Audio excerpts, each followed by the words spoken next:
Mamlaka ya Kudhibiti na Kupambana na Dawa za Kulevya DCEA kwa kushirikiana na vyombo vingine vya dola imefanya operation katika mikoa ya Dar es Salaam, Shinyanga, Tabora, Tanga, Songwe, Mbeya na Arusha na kufanikisha kuzuia tani 14 za kemikali bashirifu zilizokuwa ziingizwe nchini kinyume cha sheria, kukamata pakti 10 za pipi zilizotengenezwa kwa kutumia bangi zenye uzito wa gramu 174.77, kukamata kilogramu 4568 za dawa mbalimbali za kulevya, kuteketeza ekari 178 za mashamba ya bangi na kushikilia magari 7, pikipiki 5 na bajaji 1 vilivyokuwa kwenye uhalifu huo.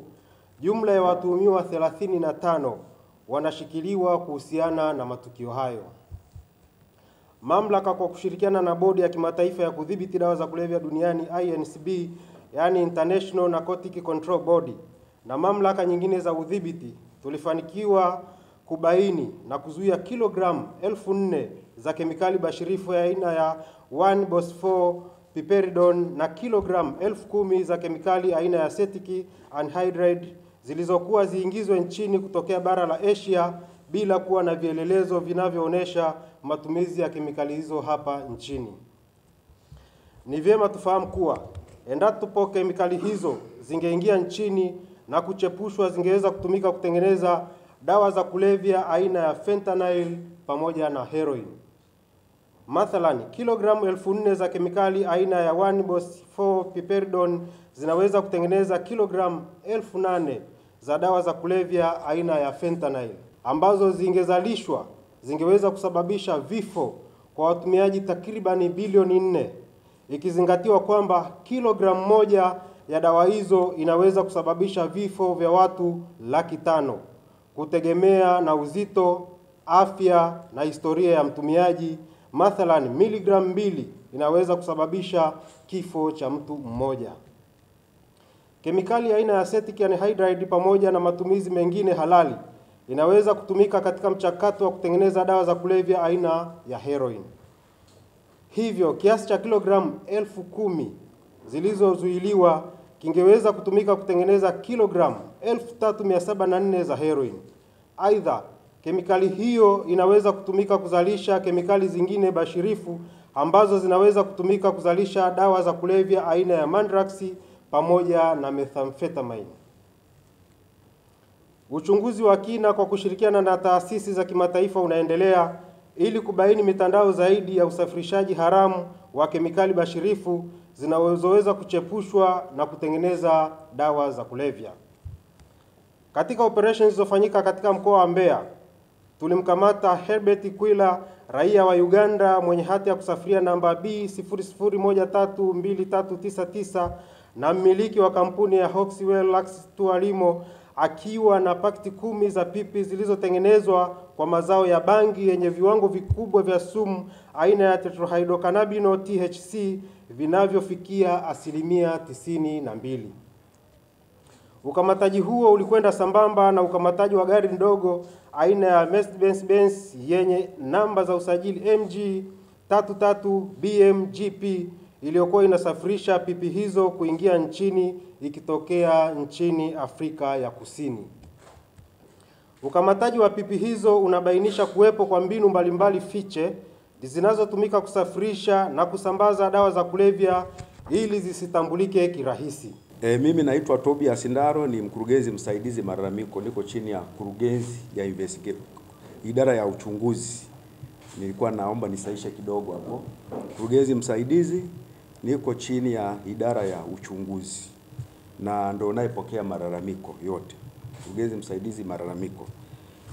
Kama alivyotangulia kusema Commissioner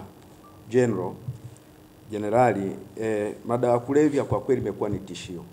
Na kama mmemsikiliza vizuri, haya magenge ya uhalifu ni magenge ambayo yana uwezo mkubwa wa kifedha, na kwa vyovyote vile yanatumia fedha walizonazo katika kufanikisha mazoezi ya uhalifu. Tumeona hapa kuna usafirishaji, kuna uingizaji na uuzaji. Hayo yote yanafanikiwa kwa sababu ya nguvu ya fedha. Wanapita kwenye mipaka wanapita sehemu mbalimbali nchini, mashamba ameeleza hapa Kamishna Jenerali, mashamba ya bangi ambayo yamekamatwa. Hii yote inaonyesha kwamba kuna viashiria vya rushwa. Kwa hiyo mimi nimetumwa hapa niseme, pamoja na jukumu letu la uelimishaji umma ambalo tumeingia mkataba wa ushirikiano na mamlaka ya kudhibiti dawa za kulevya nchini, bado pia tuna jukumu letu la msingi la kupambana na rushwa. Na kwa sababu hapa kumekuwepo na viashiria vya rushwa, kwa hiyo ni jukumu letu kuhakikisha kwamba yale yaliyosemwa na Kamishna Jenerali kuhusiana na watumishi wote ambao wamehusika kwa namna moja au nyingine kama watumishi wa umma, tutahakikisha kwamba tunawafuatilia. Dawa za kulevya kama alivyosema Kamishna Jenerali zina madhara makubwa sana kwenye jamii.